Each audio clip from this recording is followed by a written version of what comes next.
আবারও গুরুত্বপূর্ণ সংবাদ নিয়ে হাজির হলাম সিলেট ইনফো থেকে। আজ সারাদিন থেকে টানা বৃষ্টি হচ্ছে, আবারও বন্যার আশঙ্কা করা হচ্ছে। আগামী 3 থেকে 4 দিন বৃষ্টি হওয়ার সম্ভাবনা খুবই বেশি। এসব সমীকরণ মিলালে দেখা যায় আবারও একটি বন্যা আসার খুবই বেশি সম্ভাবনা রয়েছে। সারাদিনের বৃষ্টিতে রাস্তাঘাট প্রায় হাঁটু পানিও হয়ে গেছে।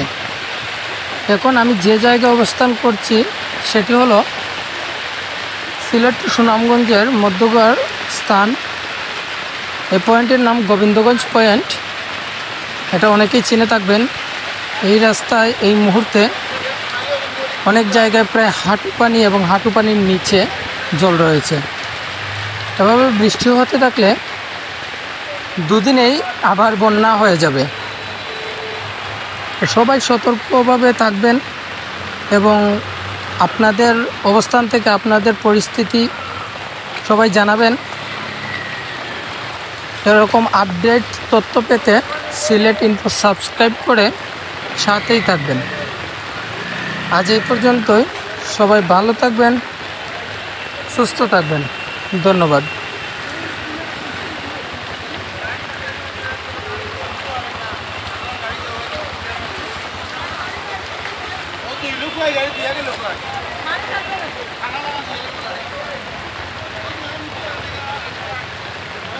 Hello,